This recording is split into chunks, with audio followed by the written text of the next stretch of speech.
Welcome to Common Space, a conversation between friends who happen to be United Methodist pastors. My name is Chris Estes. Hi, Chris. I'm Daryl. Hi, Daryl. Hi, Chris. I'm Ryan. Hey, Ryan. Hi, Ryan. Well, today we're looking at Jacob, one of the most complicated and compelling figures in the Bible. The story runs from Genesis 25 all the way through Genesis 50. And he's referenced throughout the Hebrew Bible and even in the New Testament. Jesus calls back to him. Paul wrestles with his legacy. The woman at the well claims him as an ancestor. He even shows up in the genealogy of Christ. But Jacob is no moral hero, at least not in the usual sense. He's born grabbing his twin brother's heel, and he lives much of his early life trying to get what he thinks he deserves by any means necessary. He lies, cheats, and manipulates his way into blessing and success. But it leaves wreckage behind. A broken family, long exile, and a soul still searching. He runs. And on the run, he has this dream of a ladder reaching between heaven and earth. He wakes up and says, "Surely God is in this place, and I didn't know it." Now that's the turning point, but not the end of his struggle. Later, he'll find himself tricked and manipulated by his uncle Laban, the same way he once tricked his brother. And eventually, he has this mysterious wrestling match in the dark. It's unclear whether it's a man or an angel or God himself. What we know is that Jacob comes out of the night changed, limping, renamed, and finally ready to face the life he's been running from. The story is raw and real. It mirrors our own. Now, in 12-step terms, Jacob shows us the arc of recovery, trying to control everything, hitting bottom, waking up to a power greater than himself, and then walking forward, imperfect but changed. We also see God not scripting Jacob's life from above, but meeting him in real time, in dreams, in family drama, even in a wrestling match. Jacob's transformation is about seeing the divine in others, even in the brother he once betrayed. Ryan, you often help us to notice the patterns beneath the story. When you look at Jacob's life from heel grabbing to blessing to limping, what themes do you see playing across the whole arc? Yeah, Jacob's a fascinating character in these stories, as one whose name is Jacobson, son of Jacob, son of the heel grabber, son of the deceiver, as it's sometimes translated. It's a family affair for you. It is. It really is. So some of the words that you've been using already to talk about who Jacob is are kind of thematic throughout the story of Jacob. These ideas of wrestling and grabbing at things and deceiving, they happen throughout Jacob's story from the very birth story. Like you said, he comes out of the womb holding onto the heel of his brother, striving to come out first, striving to overcome and to take over his brother, who does end up actually being the older brother. So just with the kind of the stories that we're talking about today, some of the themes that we can think about is the way that the author of this story actually sets up these two stories by talking about the setting of the sun and the rising of the sun. So as the story of the ladder begins, the narrator sets the time as the time of the setting of the sun. And by the time that we finish this story of the wrestling with this knight figure of whatever sort that is, the sun is rising again. And so within those two kind of brackets, we get this whole narrative of Jacob fleeing in exile after deceiving his way into the wilderness, coming to a place where he continues to try to wrestle and deceive, but he ends up bearing the brunt of being deceived, and then coming back home and trying to find his way back into the relationships that he had left and that he had betrayed to begin with. So the whole thing's kind of a narrative of exile and return, kind of like we've talked about with a lot of the stories in Genesis, preparing us to hear the story of exile. One of the things about Jacob, too, is that he crosses borders over and over and over again. And the word, when we get to the Jabbok Ford, which is the location of the wrestling, the word ford is related to the word that we end up translating as Hebrew. And to be a Hebrew means to be one that is willing to cross a border in order to grow. It's one that's willing to leave home in order to grow. And it's one who's perhaps even willing to come back home in order to grow. Daryl, you've talked before about Jacob as more than just a character, almost like a mirror for our own journey. What stands out to you about how the story invites us to confront our own patterns, especially when it comes to how we see others and ourselves? I definitely think there's a lot in this story. And if you don't know these stories that we're talking about, I encourage you to just, pull out the Bible. We've been in Genesis for these first early podcasts, and we're still in Genesis. And Jacob is a central figure in the Genesis story arc, as Chris already said. So there's a lot. There's the story of Jacob stealing his blessing from his brother as a child. There's the story of Jacob going into exile, which you talked about with his uncle. And then there's this story of, before he goes into that exile, of having this aha moment that God is everywhere, or that God is in this place, where we often get this quote where he says, surely God was in this place the whole time and I wasn't aware of it. And then, as you both have talked about, then there's this other interesting story where, coming back afraid of all the people that he's screwed over, afraid to confront them, he has this wrestling match in the night. And we'll talk about that. But what I do see in Jacob is that in each one of these instances, I can relate. I can see Jacob as an archetype, as a mirror for my own journey, where I have to, in the early story, when he steals the blessing from his brother, deceitfully, deceiving his father. Can I relate to deceiving others to get what I want or get what I think I deserve? Yeah, I can. I'd do that. When he is about to go out on the run and he has this moment of clarity that God is more than he thought God was.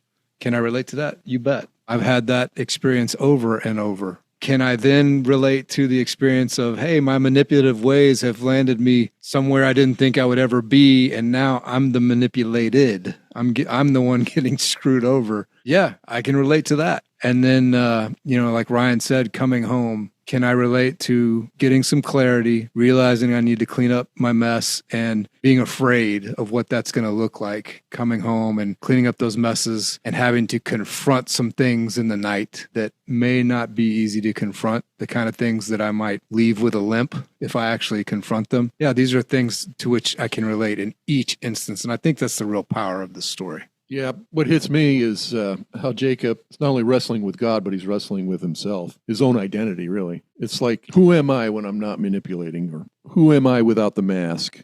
That question, what's your name, feels like a recovery moment, actually. I wonder how many of us have had to face the same question in the dark, like you talked about, when the old ways just aren't working anymore.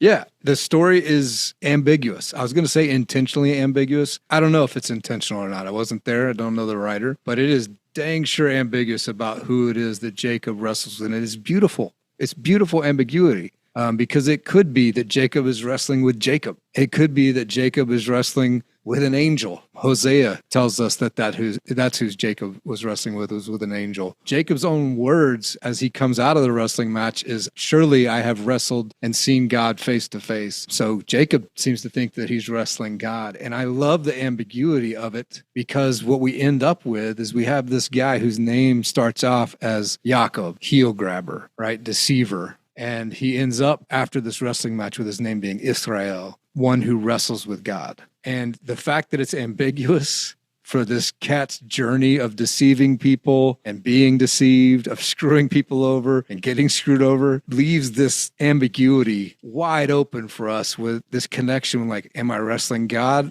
or am I wrestling man? Am I wrestling myself? And the answer is yes. Yeah, there's one more even. One of the old rabbinical interpretations is that he's wrestling the spirit of his brother and trying to be set right again with his brother as well. And I think it's talking about that, we're talking about it as if the story kind of ends with this, but the story of Jacob goes on quite a ways after this, especially with his kids. And so in the way that the story ends, Jacob walks away with the limp, and he walks away with the new name, but he's not walking away as like the picture perfect model of who it is to be a follower of this God. Because the story ends with him, the other person, the other wrestler, who we really do not know who it is. When he says, I will call you Israel, for you have striven with God. The word for God there is really a very ambiguous word as well. It's Elohim. It's not the name of God. It's not anything else. It's this generic word that we use in Genesis throughout to talk about the Hebrew God or the other gods or spirits or angels or messengers. It's a really ambiguous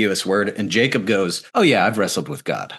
And so while it's a very ambiguous statement from the wrestler, Jacob turns it around and says, I just wrestled with God. And then he ends it. And he says, like, this messenger gives this blessing and says, this God will be your God. This God will go with you. And Jacob goes, well, if this God actually comes with me, then I'll let him be my God. And it's still a very kind of hemming and hawing position that he's in at the end. And we see the way that plays out, because he goes on from there, and his story never really stops wrestling. He and his kids, and the story goes on, and it's all wrestling. Yeah, and I think it's important to point out, I think we've said this before on the podcast, that there's very good scholarship that the Genesis story arc is a prequel to the Exodus, that it is setting up the Exodus, which is the central story of the entire biblical library, the deliverance of the Hebrew slaves from Egypt. And in that scholarship of seeing Genesis as the story that starts with literal nothingness and ends with Jacob's children, the descendants of Jacob, going to Egypt, which is a perfect sticking landing right when the Exodus story begins. If you can see that, if you can see Genesis as the prequel to the Exodus, as that which is setting it up, then what starts to become apparent is all these little Exoduses in Genesis that are foreshadowing the coming story. And Jacob's got a number of those little Exoduses in his own story. And what Ryan just pointed out is that Jacob even has this response of saying, yeah, I'll be with this God if this God will go with me. Well, Moses says that same thing in the Exodus. It's almost a direct quote that Jacob's kind of got the same response that Moses is going to have in the Exodus story. So lots of connections of seeing Jacob both as Pharaoh, the one who imprisons, and also Jacob as the Hebrew people, the one who is imprisoned. And he plays both roles like we all do. Speaking of Jacob's family, recently we hosted here for the second time, actually, a one-day conference, a day in recovery for people in the fellowship, 12-step fellowship of adult children of alcoholics and dysfunctional families. And if I look at Jacob through this lens, I see a guy who's shaped by deeply dysfunctional family system. And then not surprisingly, as we do, passing that dysfunction on. His parents were Isaac and Rebekah, and they played favorites. Yeah, they did. Jacob was mom's favorite. Esau was dad's. Now, that kind of split loyalty is classic ACA territory. Triangulation, secrecy, and emotional cutoff. Jacob learned early that love was conditional, something to be earned or stolen. And that's exactly what he did. Manipulating, lying, grabbing, just trying to secure his place in the family. Now, in ACA terms, Jacob was the hero child, like you, Daryl, right? No? I am not that. What are you? The middle child. And can I get a middle children unite? Amen out there, all you middle children listeners. We are not the hero child. Amen. How about you, Ryan? Oh, I'm the middle child as well. He's with me, bro. Middle children. All right. Well, I'm the Enneagram 3 hero child myself. You're the baby, right? No, I'm the oldest. You're my favorite. Thank you. You're my hero. Boy, that's what I'm talking about. All right. So, Jacob is the hero child. He overfunctions, tries to control outcomes, and builds his identity on performance. So I would say he's an Enneagram 3 himself. He's looking to get the blessing, build wealth, and growing his family, and he gets to do those things. But all that's rooted in anxiety and fear, not security. And then he marries into another dysfunctional system, his uncle Laban's family, and gets manipulated right back. There's a pattern, huh? He becomes both the victim and the perpetrator, and then recreates the chaos he knew. 2 wives, sister rivalry, 12 sons from 4 women, and intense sibling drama that we see in the story of Joseph later. Plays favorites even, just like his parents did. But his turning point comes in that night of wrestling. Alone, scared, stripped of all his usual strategies. So that'd be his step 1 moment. Can't scheme or charm his way out of that. And when he finally surrenders, what happens? He's blessed. But he walks away limping. What's with that? If he's blessed and highly favored, why is he limping? Well, he's just not the same. Later, when he meets Esau and says, seeing your face is like seeing the face of God. That's his moment of healing. He's not pretending or manipulating anymore. He's owning the truth, making amends, step 9, and seeing the connection where he once saw separation. So Jacob's story is a recovery story, journey from control to surrender, from pretending to belonging, and separation to oneness. And he didn't break the cycle completely, but he started the process. And really, that's all any of us can do. Start that process. Mm-hmm. I'd even invite you to take that story back a little bit further and see the step 1 moment in that experience at the ladder, because that's his moment of, where do I go from here? I mean, he's just finished manipulating his entire family. He's stolen the blessing. He's stolen the birthright. He's in the middle of the wilderness with nobody around him. It's a mirror to almost what Abraham's servant does to find Isaac's spouse, except when Abraham's servant does this, there's like a caravan crossing this wilderness. And for Jacob, he's going back across that wilderness again, jumping that border, and he's all by himself. It's at that moment where he uses his stone as a pillow, where he realizes, I'm alone and I'm absolutely powerless to do anything. And that's when he has the experience of the divine. Yeah, we would say that that's his dark night of the soul. Absolutely. I think it does. What I think is interesting is that, this story almost starts with the climax. He has the divine experience where he does realize that the divine is resting even in the exile, even in the wilderness. And the way that the story finishes, at least this portion of the story with the sun rising after the wrestling match, is that this is where the limp comes from. The limp wasn't from all of the stuff that he's being healed from. The limp is actually from the healing itself. Like it's actually the process of healing that hurts him more than what he did, more than what his past was to begin with. So it is the healing that brings that challenge. What else I think is really interesting here, though, is that we do see Jacob as a mirror, absolutely, for us individually, but for the people that are reading and writing this text and interpreting this text, Jacob is obviously the stand-in for the whole people of Israel. That's part of why he's named Israel and why the people are called Israel after this. And so while this is a story of the healing of this individual, the people that are reading and writing and interpreting this are seeing Jacob as a stand-in for their whole people, for their whole nation, for their communal journey. And so that healing is something that they're all looking for. And so they have collectively an experience of the divine that calls them to continue to move forward. And they have collectively an experience of continued wrestling and continued limping throughout their nation's history, throughout the people's history.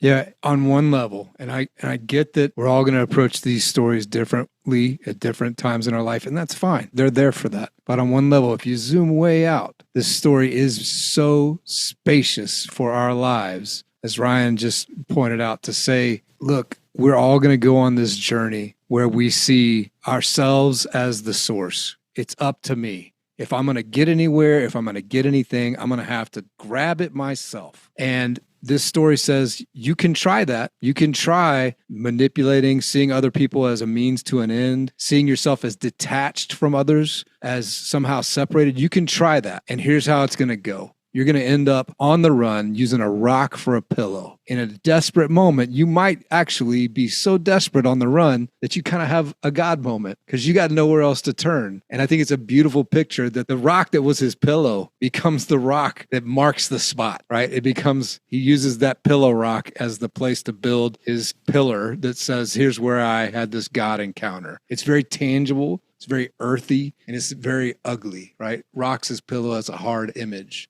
And here's a hard image that's being raised up but I had this encounter. And then he experiences the other side where he is the manipulated. And it's like, hey, this is the impact you have when you see yourself as detached from others, when you see yourself as disconnected and people as a means to an end, then you screw them over. An uncle will even treat his own nephew as a servant and even lie to that servant. That's how we get so sideways. And that coming back and facing all of that is this invitation to say, am I wrestling God? Am I wrestling man? Am I wrestling me? Am I wrestling the impact that I've had on others? And this big ambiguous yes to that is the invitation back. It's the invitation to say, I'm not disconnected. I'm not disconnected from Esau. I'm not disconnected from the things that I've done to Esau. I'm not disconnected from the lies that I've told. I'm connected to all of it, and I don't get to not limp.